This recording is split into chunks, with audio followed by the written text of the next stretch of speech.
Hi guys, it's Jess from Honest Fiction, and welcome back to my channel. In today's video, I'm going to be sharing my May wrap-up.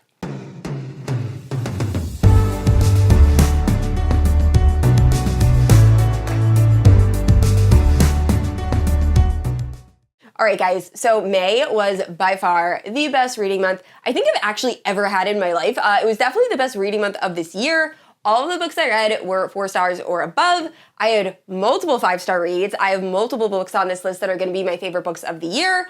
It was an amazing month, and I am so happy about it. I really hope the rest of the year is like this because I read so many good books, so I'm very excited to talk about them with you. Now, if you're unfamiliar with my channel, I post new videos every Wednesday and Sunday. If you haven't yet, please like and subscribe. You can also hit that notification bell to be notified whenever I post new bookish content. You can also check out my Instagram and Goodreads, both linked down below. With all that out of the way, let's talk about the books I read in May. All right, guys, so like all my other wrap-ups, I'm going to sort this by genre. So starting off with fantasy romance.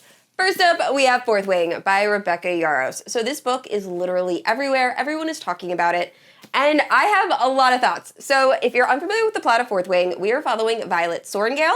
She is this young girl that has grown up thinking that she is eventually going to become a scribe. So she has a chronic illness. I don't think it's ever identified, but her bones are very brittle and it's very easy for her to break. So although her mother is a general and a dragon rider and her sister is a dragon rider, she always thought she was going to grow up to become a scribe until her father's death. And then her mother tells her that, hey, no child of mine is going to be a scribe. You're going to be a dragon rider like the rest of your family, or you're going to die trying and it's going to be an honorable death. So we are pretty much thrown into Violet joining this like war college where she is supposed to learn how to become a dragon rider. So it's very rare for dragons to like bond with humans. This is also a very like cutthroat school. So like some of the cadets are like killing the other cadets.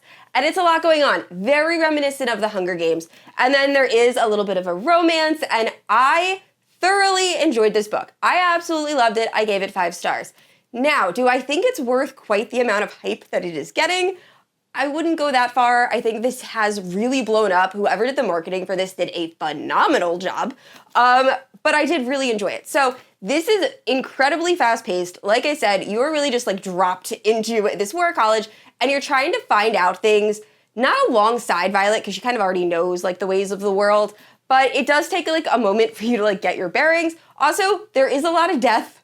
Just know that going in. And this reads incredibly young, and I don't think that's a bad thing. So this reads very much like Divergent and the Hunger Games. I think the pacing is very well done. Like I was thoroughly engaged the entire time I was reading. But it reads like a young adult book, and I kept forgetting that the characters were supposed to be in their like 20s or like very upper teens. This is, I think, is actually classified as like new adult to adult fantasy romance. There is spicy scenes in this, so know this going in. I think that is why they didn't put it in the young adult like category. But yeah, the characters themselves feel very young. It's written in a way that's very accessible, but also just reminded me of those like younger YA books. But once again, absolutely loved it. So if you are thinking about picking this book up, I do think you should give it a try. I really, really enjoyed it. But just know that going in, and I know a lot of people are like comparing this and saying it's going to be the next A Court of Thorns and Roses. I disagree with that. I don't think that's true. I think this is very much its own thing, but I just cannot wait to see where this series goes. And next up we have Manacled by Senlinyu. So not only was this my absolute favorite book of the month, it is probably going to be my favorite book of the year. I just don't see any book coming close to being as amazing as Manacled was. This book is absolutely phenomenal. I highly, highly recommend it. If we have at all similar reading taste, you need to pick this book up. So if you're unfamiliar with what Manacled is about, it is Harry Potter meets Handmaid's Tale fan fiction, and it's what would have happened if Harry lost the war to Voldemort and Voldemort comes into power. So our main characters are Hermione and Draco. So Hermione was actually captured at the end of the war and held in isolation until she is taken out and finds out that she is going to be part of Voldemort's breeding program because for some reason magic is like waning and pure-blooded wizards aren't able to have kids. So she is, since she is so powerful, given to Voldemort's High Reeve, who's like the highest henchman under Voldemort, and that turns out to be Draco Malfoy. And it is their story. Oh, it's so good. It is so, so good. So I will say, it is unbelievably long. I was crazy intimidated to start this book. It's over 1,000 pages. However, the pacing is perfect. I don't think there's any parts of Manacled that I would want to omit. You need all of that. You need all of the length. And not only is it following like Hermione and Draco, but we also get to see Harry and Ron and Ginny and like a peek inside what the war effort would be going up against Voldemort, like the Order of the Phoenix and all of those characters. And it was so good. So there were so many nods to like the original Harry Potter books, like just like little potion ingredients and like little things here and there. And Draco and Hermione's romance, I will never stop thinking about. Like, it lives rent-free in my head forever. Their romance was just, it was so angsty, and you have so many of those, like, just kiss already moments, and I was absolutely obsessed. So I can't wait to read more Harry Potter fanfic. I'm definitely going to be checking out more. I know there's more and more being available via Spotify. I do want to say I listened to this via Audiobook Warriors. I get a lot of comments saying people are trying to find, like, the paperback and they can't. It is fan fiction, so you're not gonna be able to buy it anywhere, but Audiobook Warriors is on YouTube and Spotify, and they have most of the audiobook except for the epilogue chapters that you could read on Archive of Your Own, which is the website. I'll have it linked down in the description below if you want to read it. But yeah, so good. And also, you don't have to have read the Harry Potter books. As long as you've like seen the movies and have a general idea of what Harry Potter is about, you should be fine. But yeah, definitely check it out. I'll leave the vlog that's spoiler-free of me reading Manacled in the cards and in the description if you want to check that out also, just to have like an idea of what Manacled is about. But oh my gosh, so good. And next up, I read What Lurks Between the Fates, and this is by Harper L. Woods. This is the third book in the Flesh and Bone series, I believe, but the first book starts with What Lies Beyond the Veil. So I can't really go too in-depth with this book without giving away spoilers, but I will say this is my least favorite out of the 3 books I've read so far. You know when an author, like you can just tell that they had like an idea of where they wanted their story to go, but then the books are successful, so they kind of like keep releasing books. That's what this book feels like it's the start of. I feel like we didn't need this entire book to show us or to get us to the next point that's going to start off the last book. I don't know if that made any sense. This book just didn't feel necessary. I feel like we spent a lot of time kind of like doing the same thing. And like what we are getting is like kind of upsetting.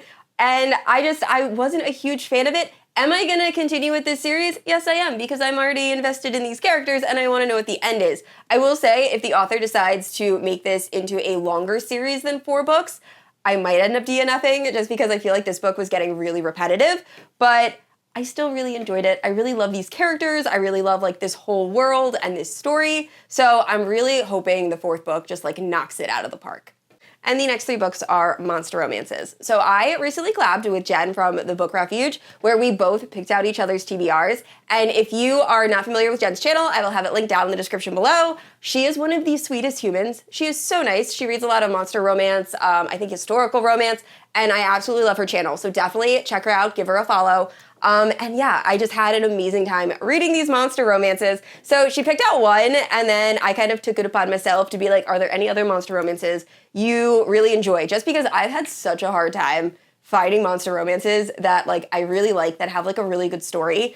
And the 2 she picked out were both like 4 and 5-star reads. So first up, we have Ensnared by Tiffany Roberts. This is a giant alien spider monster romance. I thought I was going to hate this book. First of all, I hate spiders. Hate them. Really dislike them. So having a spider as a love interest, I also just didn't know how this was gonna work, like anatomically. Anatomically? I don't know, whatever.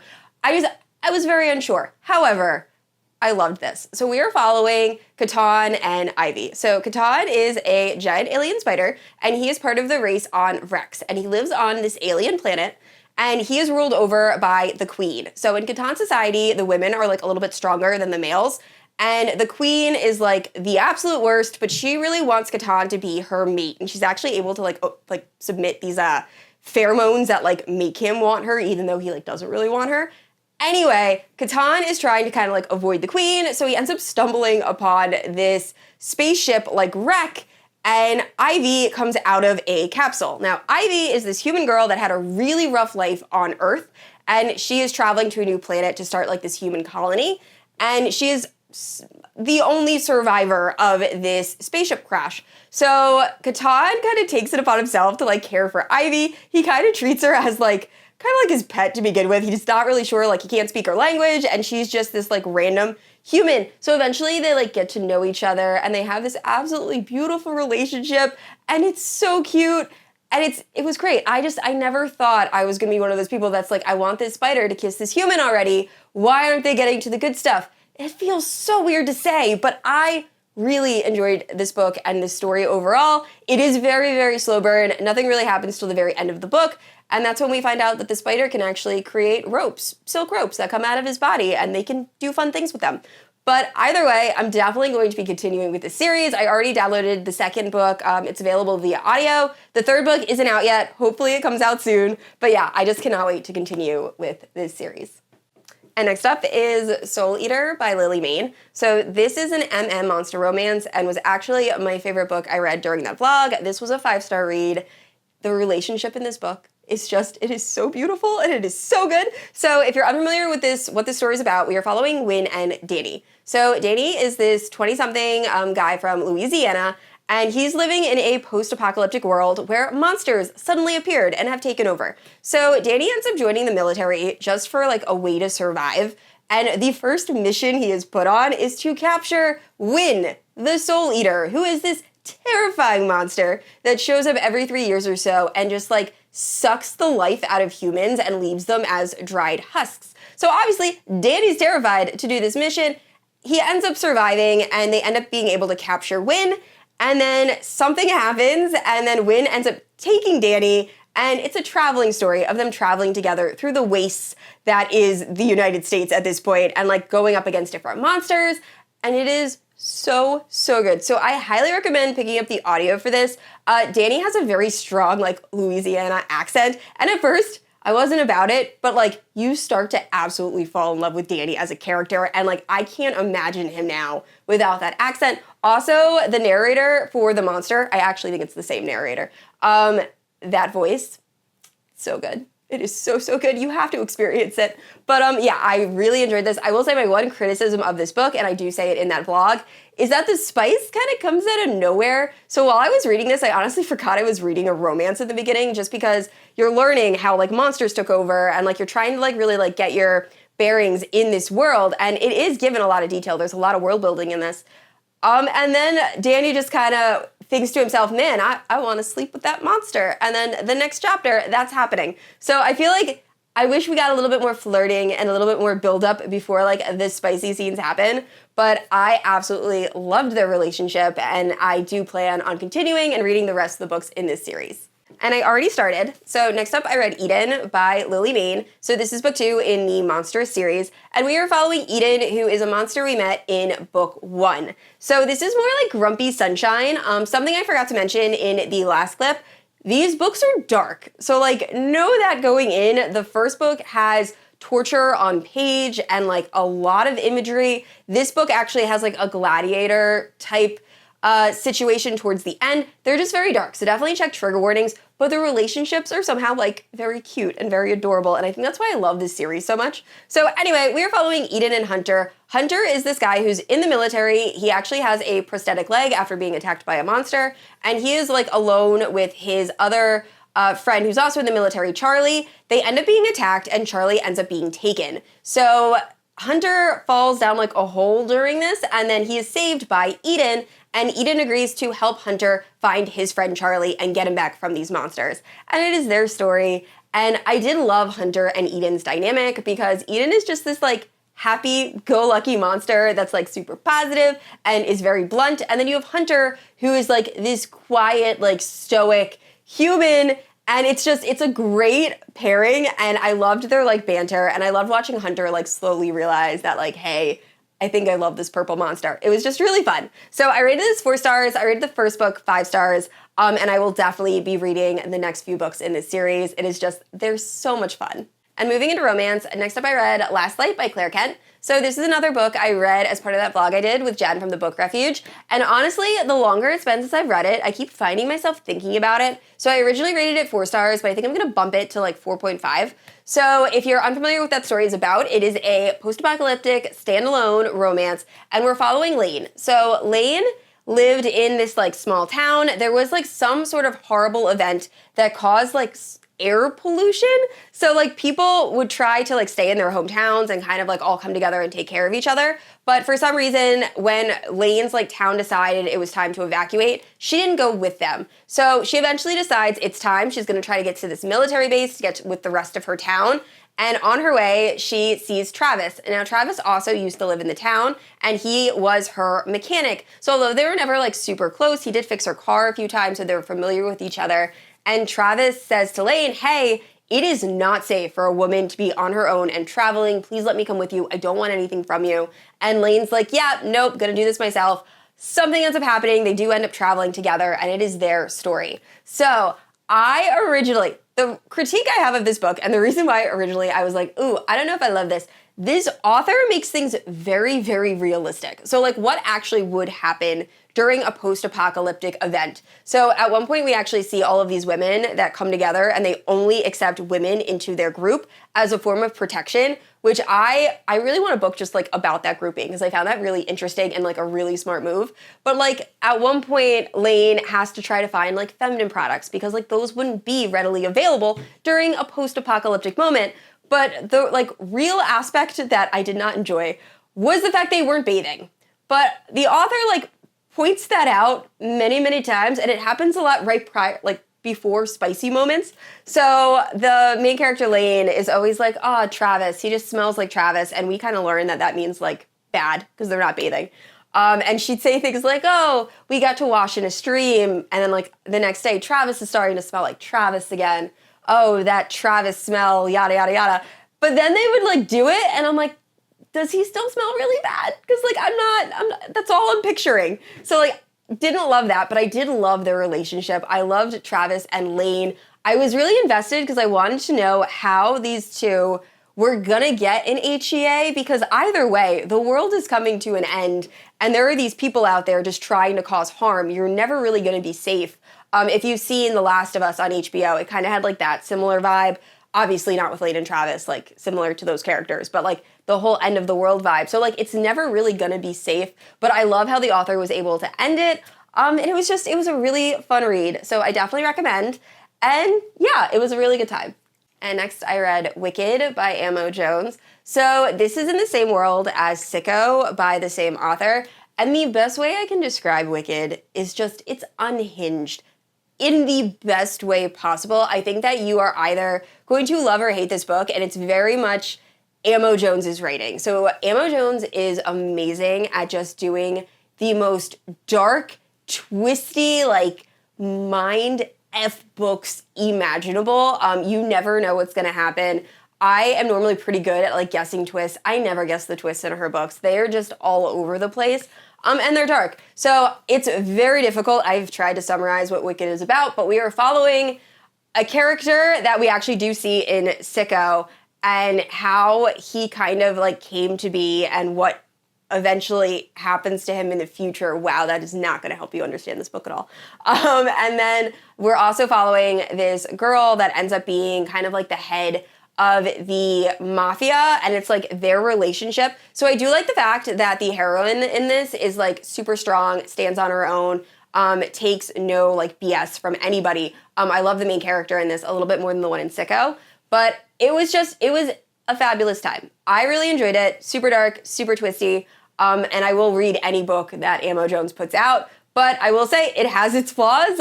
Don't look too closely at like some of the twists. There's a lot going on. I honestly had to listen to the audiobook while I read the physical book just because I was like, wait, what is happening? But once again, in the best way possible. So highly recommend. If you enjoyed Sicko, you will definitely enjoy Wicked. And last up, I reread the entire Ravenhood series, so Flock, Exodus, and the Finish Line by Kate Stewart as part of a read-along I did with Cheyenne from the channel That Tall Book Girl. I thoroughly enjoyed the series. It is a 5-star series for me. I enjoyed it even more in my reread. I cried even more in my reread. It is so good. If you have not picked up the series yet, please do so. It is so unbelievably hard to describe what the series is about without giving away spoilers. I do have a video where I attempt it, and it's spoiler-free, so I will leave that video in the cards and the description. Someone on the live show where we were talking about the series said it's like Mafia meets Fast and the Furious in a small town, and I feel like that's the best way to explain it. So our main character is Cecilia, and at the start of this, she is going to work for her estranged father, work in his company so that way she's able to get her inheritance. And when she starts work, she meets this guy named Sean, and Sean kind of takes Cecilia under his wing and shows her his world and a new way of thinking, and the story progresses from there. And it is absolutely phenomenal and amazing and so emotional. This book in particular broke me. If you are a fan of audiobooks, you need to listen to this book via audio. There are just like a few scenes in particular that the audio, it just hurts. Like it's so good. So I highly recommend, if you have not read the Ravenhood series yet, definitely do so. Check trigger warnings, but I love this series, and I don't think any series, contemporary romance series, has like come close to eliciting the emotions that the Ravenhood series has elicited from me. It is so good. All right, guys, that's it for my May wrap-up. Thank you so much for watching, and please let me know down in the comments below if you've read any of the books I talked about. And I said this already, I post new videos every Wednesday and Sunday, and if you haven't yet, please like and subscribe. I will see you all next week. Bye!